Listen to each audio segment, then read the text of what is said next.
रायगडच्या पालकमंत्रीपदी मंत्री भरत गोगावले यांच्या नावाचा घोषणा जी आहे ती झालेली आहे आणि आपण पाहतो या ठिकाणी शिवसैनिक जे आहेत ती जोरदार जल्लोष या ठिकाणी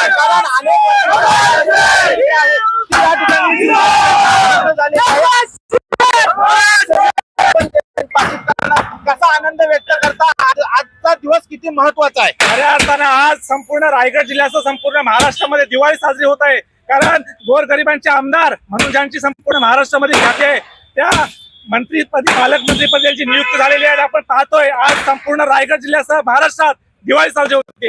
आपण कसं पाहता आज भरत गोगावले यांची जी आहे ती घोषणा झालेली आहे। खरं तर गेले अनेक दिवस माणगावचा नव्हे महाडचा नव्हे तर संपूर्ण रायगडकर ज्या पालकत्वाची अपेक्षा करत होते ते खऱ्या अर्थाने आज पालकत्व पूर्ण झालेलं आहे। आणि मी एवढंच सांगेन की आजचा दिवस सोमवार आणि नागपंचमी आहे आणि या दिवशी पालकमंत्रीपदी भरत शेठ विराजमान झाले हा सत्याचाच विजय आहे।